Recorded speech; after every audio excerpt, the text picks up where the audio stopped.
우리 한번 옆 사람하고 인사 한번 하겠습니다. 하나님께서 성도님을 사랑하십니다. 하나님께서 성도님을 사랑하십니다. 네, 한 번 더 인사할까요? 오늘 큰 은혜 받으시기 바랍니다. 오늘 큰 은혜 받으시기 바랍니다. 아멘. 확실히 인사를 하고 나면 얼굴이 낯빛이 좀 밝아져요. 이 긴장을 풀어주는 데는 옆 사람의 얼굴을 한번 보고 인사하는 것이 참 도움이 되는 것 같다는 생각을 합니다. 옛말에 빚된 죄인이라는 말이 있습니다. 우리나라 옛날에 보면은 이 빚을 져서 갚지 못하면 그 자식들을 종으로 잡아가거나 그 부인을 종으로 잡아가서 이 종을 삼는 경우가 있었어요. 고대 함무라비 왕이라는 사람이 가장 고대 최초로 법전을 만들었는데 그게 함무라비 법전입니다. 거기에도 보면은 빚을 졌는데 빚을 갚지 않으면 자녀들이나 부인을 데려다가 3년 동안 종을 삼을 수 있다라는 이런 법조항이 있어요. 그래서 빚을 진다는 것은 참 고난이고 고달픈 겁니다. 빚 있으신가요? 얼굴을 보니까 빚은 없는 것 같아요. 오늘 본문에 등장하는 한 여인이 등장을 합니다. 그리고 이 한 여인은 엘리사라고 하는 선지자를 찾아가서 자기의 이 사정을 부르짖어서 아뢰는 이 소원을 아뢰는 것으로 시작을 하는 걸 볼 수 있습니다. 이 여인이 빚을 많이 졌어요. 그런데 이 여인이 빚을 많이 진 것에 대해서 요세푸스라고 하는 사람은 뭐라고 얘기를 하냐면 이 여인이 선지자 생도 100명을 이 먹이고 이 돌보는데 사용하다 보니까 이 여인이 빚을 졌다 이렇게 기록을 하고 있어요. 그러니까 이 선지자 성도의 이 아내, 오늘 본문의 주인공인 이 빚진 여자는 사실은 좋은 일을 하다가 빚을 진 거예요. 근데 이 빚을 져서 고난에 빠져 있는데 그래도 희망은 아들들이 둘이 있었어요. 이 아들의 희망을 가지고 있는데 그 빚을 진 사람이 찾아오더니 내 이 두 아들을 내 종으로 데려가야 되겠다라고 이렇게 이야기를 한 거예요. 그나마 희망인 아들들을 지금 종으로 빼앗기게 된 상황 속에서 엘리사를 찾아와서 지금 이야기를 하고 있는 것입니다. 절망에 빠졌죠. 굉장한 위기에 빠져 있는 거죠. 엄청난 문제에 부딪히게 된 상황이라고 하는 것입니다. 그런데 이 여인이 엘리사를 찾아가서 그 엘리야의 후계자인 엘리사에게 자기의 상황의 모든 것들을 이야기를 합니다. 그리고 그 이야기의 대화 속에서 결론은 이렇게 됩니다. 그릇에 기름이 많아서 그것을 팔아서 빚도 갚고 생활하기에도 풍족하게 남았더라. 이렇게 결론이 오늘 본문이 끝이 납니다. 여러분, 위기의 상황에 있을 때 누구를 찾아가고 누구를 만나느냐는 굉장히 중요한 것입니다. 우리들이 위기가 또는 문제가 있을 때 여러분 우리는 어떻게 하나요? 오늘 본문에 등장하는 이 여인은 위기 가운데 빠졌을 때, 절망 가운데 빠졌을 때 엘리사 선지자를 찾아갔다고 하는 것입니다. 오늘날도 마찬가지입니다. 우리들의 삶 가운데는 위기를 만날 때가 있고 문제에 당면할 때가 있어요. 자, 그럴 때 우리는 어떻게 해야 되느냐? 우리의 문제 해결자 되시는 주님 앞에 나와야 되는 거예요.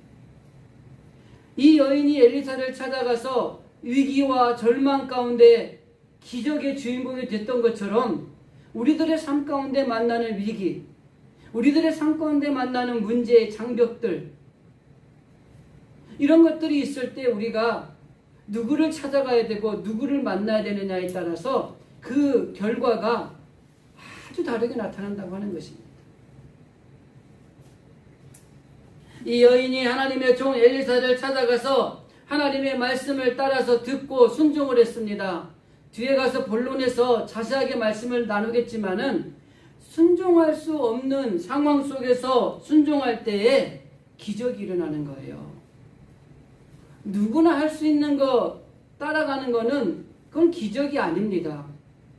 순종할 수 없는 일을 순종할 때에 기적이 일어나는 것이고, 도저히 일어날 수 없는 것들에 하나님 말씀을 따라서 순종했더니 놀라운 기적의 역사가 일어나는 것이지, 그렇기 때문에 이 믿음이라고 하는 것은, 이 순종이라고 하는 것이 얼마나 중요한지 모른다고 하는 것입니다. 허브 밀러라고 하는 사람이 쓴 책 중에 Connecting with God, 이것을 그냥 우리말로 이야기하면 하나님과 연결하기라는 책에 있는 내용의 하나를 제가 일화를 소개하겠습니다. 어느 작은 마을에, 평화로운 마을이에요. 이 마을에 나이트 클럽이 생겼습니다. 그러니까 이 동네 사람들이 걱정이 되는 거예요. 이 평화롭고 조용한 마을에 나이트 클럽이 생겼으니 이 많은 사람들이 쾌락에 빠지고, 더 나아가서는 이 술집에 드나들면서 타락하지 않을까, 이런 걱정이 되기 시작을 했어요. 근데 그 작은 마을에 교회가 있는데 그 교회에서 철야기도 때 기도를 한 거예요. 근데 한 극성맞은 교인이 뭐라고 기도를 했냐면, 하나님, 저 나이트클럽을 불태워 주시옵소서. 그리고 우리가 이 마을이 죄악으로부터 우리를 건져 주옵소서. 이렇게 기도를 한 거예요. 그런데 며칠 있다가 벼락이 떨어져가지고 그 나이트클럽이 불타버린 거예요. 이 나이트클럽 주인이 이 이야기를 듣고 교회를 고소를 했어요. 그 판사 앞에 가서 나이트클럽 주인이 이렇게 얘기하는 거예요. 이 교회에서 기도를 해가지고 우리 나이트클럽이 불나가지고 다 타버렸다고. 그러니까 교인들이 뭐라고 그러냐면, 뭐 교회가 기도했다고 그게 불나고 그러냐고. 아니라고 부정을 한 거예요. 판사가 결론을 이렇게 내렸습니다. 두 사람이 얘기했더니 다른 건 모르지만 나이트클럽 주인이 교회 성도보다 믿음이 더 좋다. 이렇게 결론을 내렸답니다. 그럼 믿음이 뭐죠? 믿음이라고 하는 것은 실제적으로 우리가 하나님을 인정하고 하나님 앞에 고백하고 하나님의 말씀에 순종하는 것이 믿음이거든요. 그리고 믿음의 삶이라고 하는 것은 전적으로 하나님을 의탁하고 살아가는 것이 믿음의 삶이에요. 아까 우리 찬송가 가사에서 어려운 일 당할 때 나의 믿음 적으나, 후렴부분 마지막 분에 무슨 일을 당해도 누구 의지한다고요? 예수 의지합니다. 여러분, 예수님을 의탁하고 살아가는 삶이 믿음의 삶이에요. 그리고 믿음이라고 하는 것은 하나님을 고백하고 하나님을 인정하고 하나님 앞에 순종하는 것, 이게 믿음이라고 하는 것입니다. 그런데 우리는 이 신앙생활에 아이러니한 게 있어요. 기도를 하는데 안 믿어요. 말씀을 듣는데 믿지를 못해요. 막 선포를 하는데 우리가 안 믿는 거예요. 아이러니한 거예요. 이게 법적으로 우리가 기도를 해서 불이 났는지 안 났는지는 모르지만은 분명한 것은 하나님의 놀라운 역사 가운데 이루어진 일인 것은 맞는 거예요. 기도하면 기도한 것을 믿어야 되고, 말씀을 들었으면 말씀을 들은 것을 믿어야 되고, 말씀을 선포했으면 그 선포한 대로 될 줄로 믿어야 되는 것, 이게 믿음이고 믿음의 삶이라고 하는 것입니다. 그런데 신앙생활에서 우리가 종종 보면은 하나님을 믿습니다. 예배도 드립니다. 기도도 합니다. 말씀도 듣습니다. 그런데 하나님을 두려워하지 않아요. 더 나아가서 하나님의 말씀대로 살지 않습니다. 하나님의 뜻대로 산다고 하면서 거짓말과 죄를 짓는 일들을 수도 없이 반복하고 있던 것이죠. 그러니까 하나님 중심의 삶을 사는 게 아니라 내 중심의, 내 편한 대로의 신앙생활을 하는 경우가 많다고 하는 것입니다. 근데 우리는 실제적으로 어떤 믿음을 가져야 되느냐? 살아있는 믿음을 가져야 돼요. 즉각적인 믿음을 가져야 되는 것입니다. 더 나아가서 온전한 믿음을 가져야 되고, 이 믿음이 통합이 돼서 순종할 수 있어야 되는 거예요.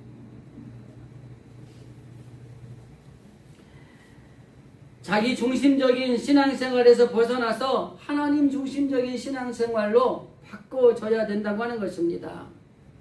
날씨가 조금은 시원해지고 있습니다. 아직도 조금 덥지만은 여러분 9월인데 우리 신앙을 한번 점검하시면서 내가 정말 하나님을 사랑한다고 예수님을 믿는다고 고백하면서도 하나님을 두려워하지 않고 하나님의 말씀대로 살지 못하고 있다면 우리 신앙을 한번 점검하셔야 돼요. 그래서 우리가 다시 한번 나아갈 길들을 찾아야 된다고 하는 것입니다. 오늘 본문에 등장하는 핵심이 뭡니까? 위기와 절망 가운데 있지만 작은 불씨가 있다는 것을 알았다는 겁니다. 오늘 설교 제목이 뭐죠? 그러면 설교 제목을 먼저 보셔야 돼요. 설교 제목 안에 오늘의 말씀 핵심이 있으니까. 작은 불씨를 가져야 합니다. 우리들의 삶 가운데 다 끝났다고 하지만 작은 불씨만 있으면 다시 살아날 수 있어요. 예전에 여러분 모닥불 피워놨다든지 불씨 이런 거 어른들 옛날에 할 때 불이 다 꺼진 것 같은데 후분에 살아나잖아요. 왜 그런지 아세요? 작은 불씨가 남아있기 때문에 그런 거예요. 그래서 이 작은 불씨라는 건 굉장히 중요한 겁니다. 우리의 삶의 자리에서 오늘 본문의 말씀은 하나님의 사람이 하나님 앞에 설 때 어떠한 모습으로 서야 되고 또 어떻게 살아야 되는지를 보여주고 있다고 하는 것입니다. 아마 우리들의 삶의 자리 가운데서도 우리들은 좀 어려운 일들을 많이 당할 수가 있습니다. 그럼에도 불구하고 이 위기에서 벗어날 수 있는 불씨가 있다는 사실을 우린 기억하셔야 돼요. 오늘 본문에 등장하는 이 여인에게 불씨는 뭐였죠? 어떻게 보면은 작은 기름 한 그릇일 수 있지만은 그 기름 한 그릇으로 말미암아 놀라운 역사가 일어나게 해준 엘리사가 이 사람에게는 작은 불씨의 희망이었습니다. 오늘날 우리에게도 보면은 아무것도 없는 것 같지만 우리가 가지고 있는 게 있어요. 그것을 가지고 하나님은 일하시는 겁니다. 그게 바로 작은 불씨라고 하는 겁니다. 그러면은 이런 우리들에게 다가오는 문제나 이런 위기 가운데서 이것을 이겨내기 위해서 우리들이 가져야 될 불씨는 어떤 것들이 있을까? 그것을 좀 본론에서 몇 가지를 발췌해서 좀 은혜를 나누려고 합니다. 첫 번째는 기도의 불씨를 가져야 한다고 하는 것입니다.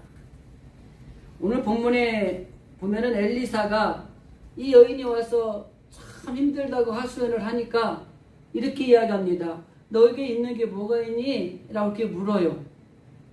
그러니까 기름 한 그릇에는 아무것도 없습니다. 이 아무것도 없다는 이것이 뭐냐면 자신의 부족을 인정하는 겁니다.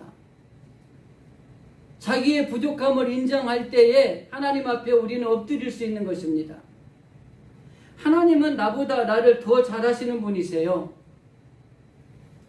그렇기 때문에 하나님 앞에 나와서 우리가 엎드릴 때 이 막다른 상황에 처했었던 이런 상황을 가지고 하나님 앞에 서야 된다고 하는 것입니다. 여러분 삶 가운데 내가 막다른 상황에 처했다 했을 때 여러분 어떻게 판단하고 움직이십니까?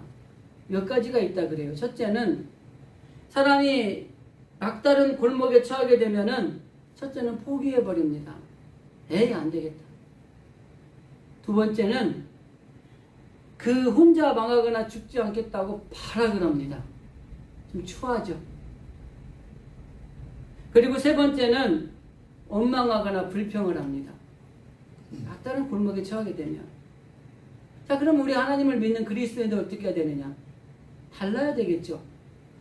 하나님을 믿는 그리스도인들은 하나님을 믿는 사람들은 그들의 행동이 달라야 되는데 그런 막다른 위기의 상황에 처했을 때에 겸손하게 하나님 앞에 무릎을 꿇는 것입니다.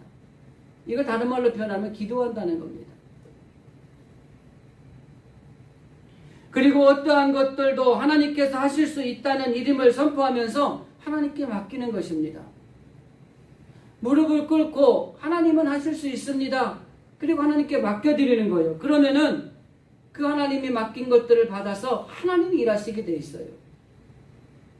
이 하나님께 맡긴다는 것을 다른 말로 표현하면 기도의 불씨를 가져야 된다는 말씀입니다. 아무리 문제가 있고 힘들고 막다른 상황에 처했고 위기 가운데 있다고 할지라도 우리가 할 수 있는 마지막 불씨는 기도의 불씨를 키우는 거예요. 하나님, 아무것도 없습니다. 제가 여러분에게 종종 말하죠. 하나님, 나는 아무것도 할 수 없습니다.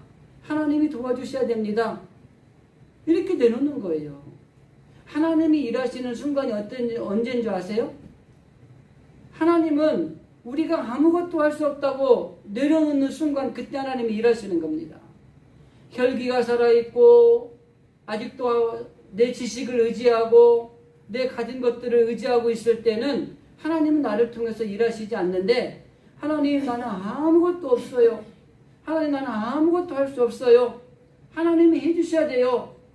라고 이렇게 내려놓았을 때 그때 하나님이 나를 통해 일하시는데 내가 일하는 것보다 놀라운 역사가 일어난다고 하는 것입니다. 그러니까 내가 뭐 하려고 하지 마시고 좀 힘들고 좀 어렵고 좀 아픈 일이 있으면 하나님, 나는 몰라요. 나는 못하겠네요. 하나님이 해주셔야 되겠네요. 하나님 도와주세요. 이 기도의 작은 불씨를 적어도 여러분 우리의 10년 가운데 이 기도의 불씨가 있거든요. 그걸 우리가 자꾸 살려내야 되는 것들이 필요하다고 하는 것이죠. 우리들은 어떠한 사람이 되어야 될 것인가? 정말 하나님 앞에 이 기도의 불씨를 가져야 한다고 하는 것입니다. 막다른 상황에 우리가 처했을 때 하나님이 일하신다고 하는 겁니다. 이 여인이 더 이상 나는 아무것도 없어요 라고 이렇게 고백할 때에 하나님이 그 선지자를 통해서 일하시잖아요.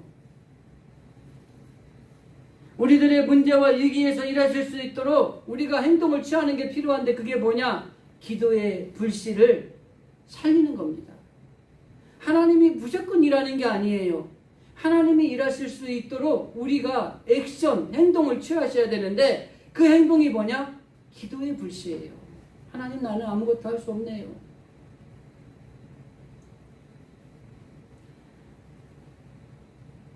이스라엘의 백성들의 홍해 사건을 통해서 하나님이 이스라엘 백성들을 이끌어내신 목적이 뭐였죠?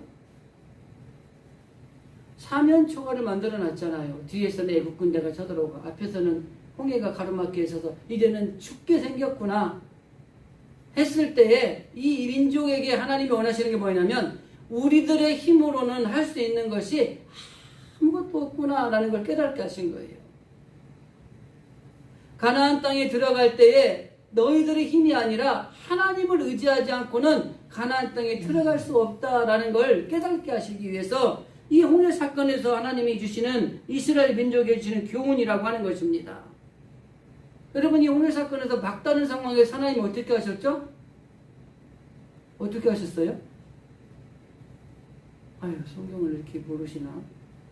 홍해를 갈라버렸잖아요. 여러분, 이런 생각을 해보셨어요?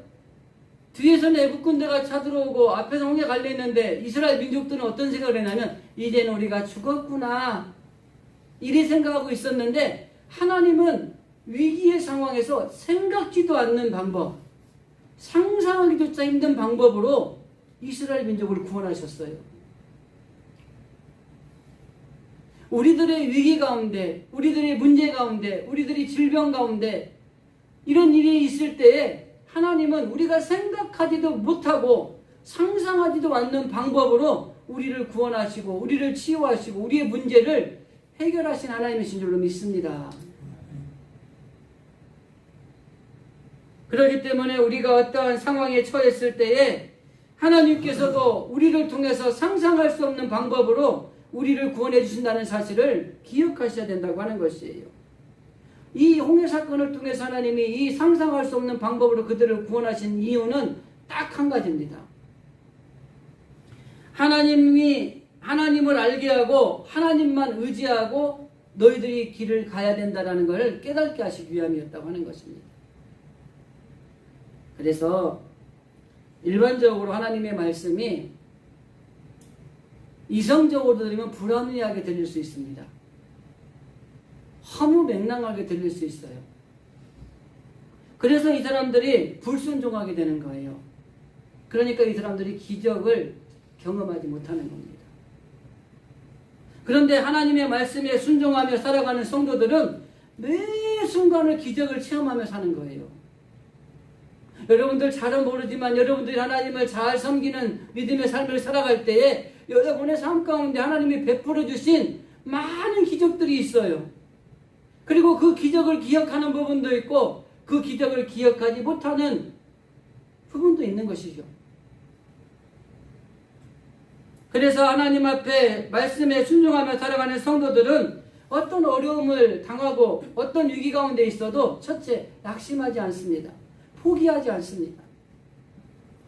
그리고 더 나아가서 하나님이 더 좋은 것으로 채우실 것을 믿음으로 말미암아 그 믿음대로 기적이 일어나는 삶을 보게 된다고 하는 것입니다.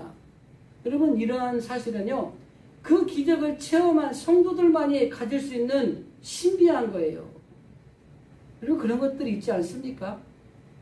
만일에 우리가 이렇게 오랜 세월 신앙생활을 했는데 그런 것이 없다면 불행한 거예요.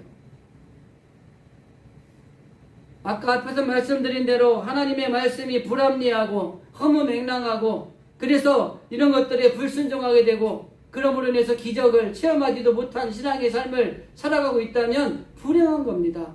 오히려 우리는 하나님의 말씀에 순종함으로 늘 수많은 기적을 체험해야 돼요. 이것도 하나님의 은혜였구나. 이것도 하나님의 은혜였구나. 그리고 위기를 만나도 낭망하거나 포기하거나 절망하는 게 아니라 이 일을 통해서 하나님이 놀라운 기적을 베풀어 주실 것이라는 믿음을 갖고 나가는 거예요. 그로 인해서 우리가 만나는 놀라운 기적의 체험은 우리 믿는 사람들만이 가진 신비예요. 저는 종종 야, 이게 되네. 야, 기도했더니 이게 이루어지네.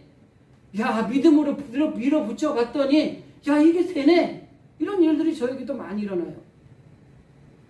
이거는요, 예수를 온전히 믿고 하나님 앞에 의지함으로 경험하지 않는 사람은 알 수도 없고요, 알 턱도 없는 것입니다. 신앙생활 하면서 우리가 범하는 실수가 뭐냐면 하나님의 뜻대로 살고 하나님을 의지하며 산다고 하지만 그 하나님의 자리에 내가 주인이 되어져서 내가 하고 내가 뛰고 내가 움직이고 이런 일들이 우리 가운데 많이 일어나고 있다고 하는 것입니다. 그런데 오직 하나님만이 하십니다. 우리가 이 하나님을 의지하고 하나님을 바라보고 살아갈 때 하나님은 우리의 삶 가운데 매 순간 역사하세요. 그리고 그 놀라운 기적을 체험하는 주인공으로 하나님의 백성들을 삼으신다고 하는 것입니다. 여러분, 우리 이왕 예수 믿는 거 여러분들 예수님 제대로 믿어가지고 이런 놀라운 기적을 체험하면서 하나님 앞에 영광 돌리면서 살아가는 그런 신앙이 되어야 된다고 하는 것이죠. 성경에도 이런 놀라운 일들은 많습니다. 마태복음 6장 6절 너는 기도할 때에 내 골방에 들어가 문을 닫고 은밀한 중에 계시는 내 아버지께 기도하라. 은밀한 중에 보시는 내 아버지께서 갚으시리라. 예레미야 33장 3절입니다. 너는 내게 부르짖으라. 내가 응답하겠고 내가 알지 못하는 크고 은밀한 일을 내게 보이리라. 여러분, 그래서 우리는 기도해야 되는 것입니다. 기도는 나를 포기하고 나를 하나님께 맡기는 것입니다. 기도는 어떻게 보면 희생입니다. 내 자신과 방법과 의지가 죽고 하나님의 뜻대로 하나님의 역사가 나타나기를 바라는 것, 이게 기도예요. 그래서 희생이에요. 기도는 내 것을 버리고 하나님의 것이 나타나기를 원하기 때문에 이 기도는 희생이라고 할 수 있습니다. 더 나아가서 기도는 포기입니다. 내 생각과 방법과 목적에 있어서 나 자신의 것들을 포기하고 하나님의 뜻대로 되기를 구하는 것, 이것이 바로 기도입니다. 결과적으로 기도하지 않는 것은 어떻게 보면은 교만한 것이고 기도하지 않는 것은 무지한 겁니다. 여러분 위기가 있습니까? 여러분 삶에 문제가 있습니까? 우리 가운데 남아있는 기도의 불씨를 지펴야 되는 거예요. 그래서 어떠한 경우에도 우리 가운데 기도의 불씨가 활활 타올라서 정말 위기를 만나고 문제를 만날 때마다 이 기도의 작은 불씨가 활활 타오르게 될 때에 여러분의 문제가, 여러분의 위기가, 여러분의 질병이 주님 안에서 놀라운 은혜로 바꾸어지게 될 줄로 믿습니다. 두 번째는 순종의 불씨를 가져야 됩니다. 5절의 말씀에 보면은 이 여인이 그 엘리사의 말을 듣고 두 아들과 함께 물러갑니다. 그리고 그릇을 다 있는 대로 가져옵니다. 얼마나 절박한 상황입니까? 그러기 때문에 그릇을 가져왔는지도 모르겠어요. 그죠? 우리가 믿음에는요, 두 가지가 있어요. 정말 절박한 상황이니까 해보자, 이런 믿음이 있고, 정말 하나님의 종을 믿고 의지해서 해보는 게 있어요. 아마 저는 이 여인은 적어도 그냥 절박한 상황인데 안 되면 말고 해보자 라기보다는 그 엘리사 선지자의 말을 그대로 믿고 순종하는 마음으로 아마 온 동네 그릇을 다 빌려다가 쫙 깔아놓고 기름 부을 준비를 하고 있었을 거예요. 여러분, 우리가 절박하다 그래서 믿음을 잘 관리하셔야 됩니다. 절박하니까 지푸라기로 잠다는 심정으로 하나님 믿어보자, 이게 아니라 하나님이 이런 위기를 해결할 수 있는 분이라는 그 확신을 가지고 그 말씀을 믿고 순종해서 나아가는 이 믿음이 필요한 거예요. 근데 우리는 대부분이 세상을 살아가는 사람들을 보면 절박하니까 그냥 지푸라기라도 잡는 심정으로 내가 한번 가보자 이러고 가는 사람들이 많이 있어요. 근데 그 그리스도인들 중에도 그러면 안 된다는 거예요. 우리 그리스도인들은 이 순종의 불씨를 자꾸 살려야 돼요. 그래서 작은 것이라도 순종하셔야 되는 거예요. 엘리사가 내 집에 무엇이 있느냐고 구하라고 그랬을 때 그 여인이 기름 한 그릇 외에는 아무것도 없습니다. 이 기름 한 그릇 이거 있는데 그러면 살 길이 뭐냐? 너 그릇을 있는 대로 다 좀 빌려가지고 와. 그 말에 순종했다고 하는 거예요. 가나 혼인잔치 집에 예수님이 가셨는데 포도주가 떨어졌잖아요. 여러분, 포도주가 떨어졌는데 결론 얘기가 뭐죠? 이전에 포도주보다 나중에 내온 포도주가 더 좋았다, 이 평이 있었잖아요. 더 좋은 포도주가 나올 수 있는 비결이 뭐였죠? 순종이었어요. 예수님이 그 어머니 그 잔치에 있는 사람들에게 말하는 대로 그대로 행하라. 말도 안 되는 것 같아요. 그냥 항아리에다가 물 부어놓으라는데 물이 변하여 포도주 됐네. 그 우리 찬송하는 것처럼 그 믿음으로 순종한 거예요. 그러니까 그 포도주가 이전 것보다 더 좋은 포도주로 변해져서 그 잔치가 은혜 가운데 잘 끝난 겁니다. 순종의 작은 불씨가 있어야 하나님이 주시는 복을 받을 수 있다고 하는 것입니다. 우리들의 삶의 자리에 문제가 있거나 어떤 위기 가운데 있을 때 이 순종의 불씨가 필요해요. 사실 문제가 있거나 또 어려움이 있을 때 그 문제 해결과 하나님의 복을 주시는 것은 바로 이 하나님의 말씀에 순종하는 것입니다. 우리가 잘 아는 열왕기야 5장에 보면 나아만 장군의 이야기가 나오잖아요. 나아만 장군은 억지로 순종했어요. 그런데도 불구하고 놀라운 복을 받았잖아요. 때로는 우리가 억지로라도 순종을 하셔요. 마음에 좀 안 내키시거든 억지로라도 해보세요. 그러면 그 가운데 하나님의 복이 있다니까요. 이렇게 순종의 이 불씨는 소중하고 귀한 거라고 하는 것입니다. 순종에는 믿음이 있어야 되는 것입니다. 아브라함이 100세가 되어서 하나님의 아들 이삭을 드리라 그러잖아요. 그리고 이제 아들과 함께 산을 올라가는데 아들이 질문을 합니다. 아버지, 다 있는데 궁금한 게 하나 있어요. 재물이 없네요, 재물이. 쥐가 재물인지도 모르고. 근데 아버지가 뭐라고 얘기했어요? 네가 재물이야 이놈아. 이렇게 얘기했나요? 뭐라고 얘기하는지 아세요, 성경에? 하나님께서 준비했다. 그래요. 하나님께서 친히 준비하셨다. 이렇게 얘기했어요. 여러분, 아들을 제물로 드리는 아버지의 심정은 어떨까요? 저 우리 아들 하나 있는데 저 아들 드리라면 내가 드릴 수 있을까요? 농담도 잘하셔. 이렇게 얘기할 수도 있겠죠. 근데 아브라함이 이삭을 제물로 드릴 수 있었던 이유가 뭔지 아세요? 하나님께서 준비하셨다는 이 고백 속에 하나님께서 아들 이삭을 바치라고 하셨지만은 그 아들을 죽이시지 않을 것이라는 믿음이 있었어요. 그래서 순종이 가능한 거예요. 그래서 순종이라고 하는 것은 믿음을 전제로 하는 것입니다. 설령 내놓으라고 했어도 네 주님이 쓰신다면 드릴게요. 그러면은 주님이 아주 포악한 주님도 아니시고 하나님이 아니신데 살아있는 아들을 제물로 드리라고 하겠습니까? 그리고 올라가 봤더니 어떻게 돼 있어요? 그 높은 곳에 이 염소의 양이에요. 한 마리가 이 머리에 걸려갖고 있잖아요. 준비해 두셨잖아요. 오늘 본문의 3절에 엘리사가 이 여인에게 밖에 나가서 모든 이웃에게 그릇을 빌리라. 빈 그릇을 빌리되 조금 빌리지 말라. 이렇게 말합니다. 하나님은 이 엘리사가 이 여인이 와서 위기를 간청했을 때 바로 들어줄 수도 있었지만은 그 여인에게 시험을 합니다. 그 시험은 뭐였어요? 하나님의 말씀에 순종하는지 안 하는지를 시험한 거예요. 그냥 복을 주면 되지. 그냥 잘 해결해 주면 되지. 뭐 이런 일들을 시켜. 라고 하지 않고 아들과 함께 순종을 한 거예요. 여러분, 하나님께서는 이 여인이 풍성한 은혜, 하나님의 축복의 주인공이 되게 하기 위해서 그에게 순종의 불씨가 있는지 시험을 했던 것인데 그 순종의 불씨가 있었다고 하는 것입니다.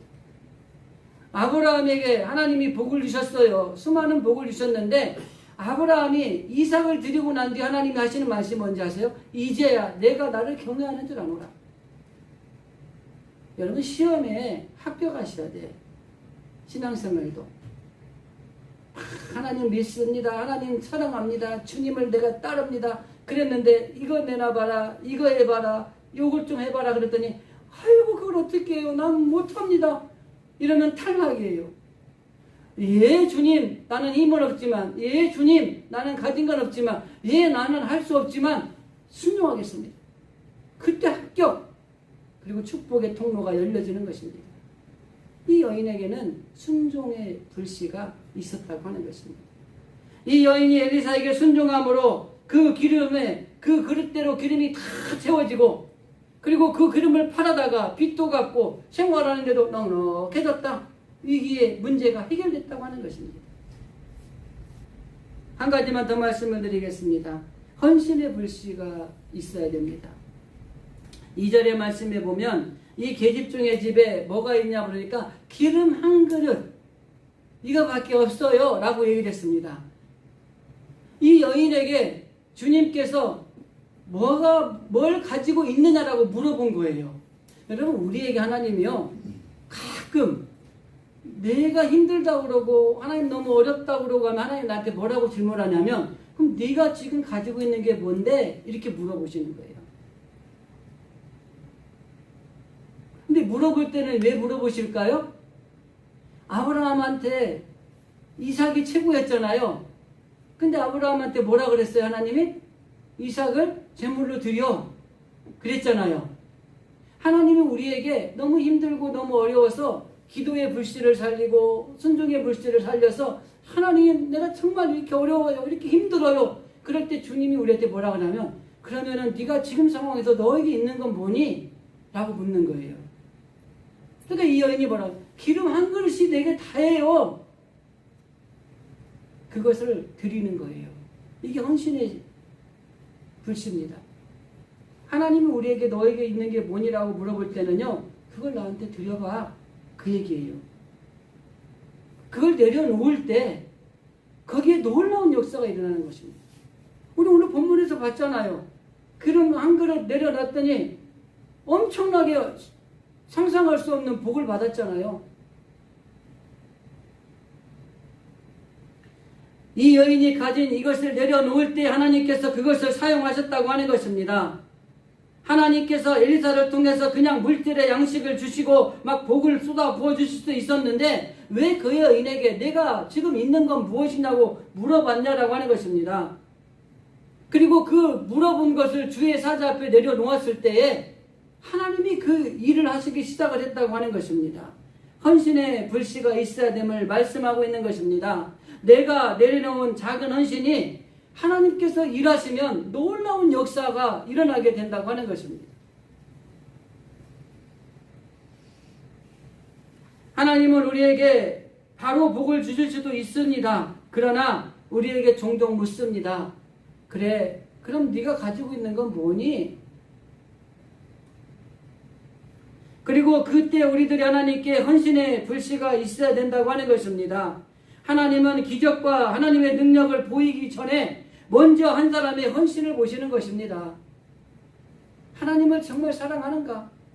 하나님 앞에 정말 모든 걸 내어드릴 수 있는가? 제가 종종 말씀드리잖아요. 어린아이들에게 과자를 먹고 있으면 과자 하나만 줄래?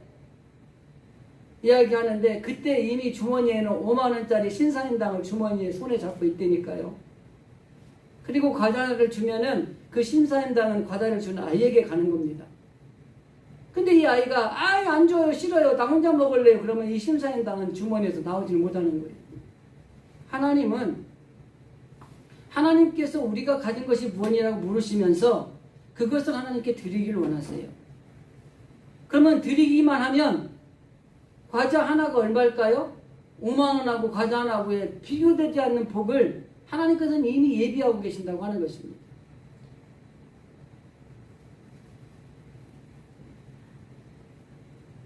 이 시대에 우리들이 해야 될 것은 뭐냐면 하나님 앞에 겸손하게 서서 지금 내가 가지고 있는 것을 하나님 앞에 먼저 내어드릴 수 있어야 된다고 하는 것입니다. 그게 작은 것일 수 있어요. 그게 보잘것없는 것일 수도 있어요. 그런데 여러분 중요한 건 뭐예요? 그 작은 것, 보잘것없는 것을 헌신의 마음을 다해서 드릴 때에 거기에 하나님께서 일하시고 하나님의 역사가 일어난다고 하는 것입니다. 자, 오병이어의 기적을 한번 생각해 볼까요? 이 오병이어의 기적, 한 꼬마의 도시락이 보리떡 5개와 물고기 2마리. 정말 보잘것없었죠. 그런데 그 정성이 담긴 작은 헌신이 있었기 때문에 그 작은 것이 축복의 놀라운 음식이 되었다고 하는 것입니다. 저와 여러분은 무엇을 가지고 있는지 한번 생각해 보시기 바랍니다. 그리고 정말 우리 삶 가운데 힘들고 어렵고 팍팍한 일을 만날 때에 주님이 나에게 너는 무엇을 가지고 있는데? 라고 물어보면은 우리의 가진 것을 하나님 저는 이걸 가지고 있어요. 하나님 저는 이거 있어요. 하고 내려놓으시기 바랍니다. 그러면 그 내려놓은 것들을 가지고 하나님이 일하시기 시작하면 어마어마한 놀라운 일이 생겨요. 보리떡 5개와 물고기 2마리가 몇 명이 먹었습니까? 그것도 배 터지게 먹었습니다. 남은 것이 얼마입니까? 그 도시락 하나인데 남은 게 12광줄이었어요. 그 많은 숫자가 먹은 양은 얼마나 많았겠습니까? 여러분, 이 작은 헌신, 내가 가진 작은 것이 주님 앞에 드려질 때에 주님이 일하시기 시작하시면 놀라운 역사가 일어나고 놀라운 축복의 통로가 된다고 하는 것입니다. 우리 진실의 성도들은 이런 하나님의 능력을 체험하고 이런 하나님의 역사를 체험하는 성도들이 되시기를 바랍니다. 그러기 위해서 우리가 헌신이 필요합니다. 헌신의 불씨가 타오르는 것이 필요하다고 하는 것입니다. 준비되지 않는 마음이라든지 아무것도 준비하지 않은 가운데서 무엇을 기대한다는 것은 있어서는 안 될 일이라고 하는 것입니다. 낙심의 순간이 온다 할지라도 우리는 좌절하고 포기해서는 안 됩니다. 왜 그러냐면 그 가운데서도 내가 가진 것이 있어요. 그것을 하나님 앞에 내려놓기만 하면 그 일을 통해서 하나님이 엄청난 일을 해내실 것을 알고 있기 때문입니다. 그래서 우리는 어떤 경우에도 낙심하거나 절망하거나 포기하지 마시고 기도의 불씨를 살리시고 순종의 불씨를 살리시고 더 나아가서 헌신의 불씨를 살리셔서 여러분들이 기적의 주인공들이 되시기를 바랍니다. 오늘 본문에 등장하는 이 여인은 처음 시작할 때 보면은 이제 살 길이 없는 여자였잖아요. 마지막에 보면은 놀라운 복을 받은 기적의 주인공이 됐잖아요. 우리 인생도 마찬가지입니다. 정말 이 여인의 처음의 모습처럼 힘들고 어려운 일들이 우리 가운데 참 많이 있어요. 근데 거기에 멈춰져 있으면 그대로 끝나는 거예요. 근데 이 여인에게는 뭐가 있었어요? 작은 불씨가 있었어요. 기도의 불씨, 순종의 불씨, 헌신의 불씨, 이게 있었기 때문에 그는 기적의 주인공이 되고 축복의 주인공이 되는 큰 은혜를 받은 사람이 되었다고 하는 것입니다. 교회도 마찬가지입니다. 작고 보잘것없지만은 이걸 하나님 앞에 내려놓고 기도의 불씨를 살리고 순종의 불씨를 살리고 그리고 헌신의 불씨를 살리면 하나님이 교회를 통해서 일하시면 놀라운 일들을 해낼 수 있다는 사실을 기억하시고 교회부터 가정부터 개인이 이르기까지 이 작은 불씨가 다시 살살 타올라서 활활 타오르는 그런 은혜가 있기를 주님의 이름으로 간절히 기도드립니다. 아멘. 아멘.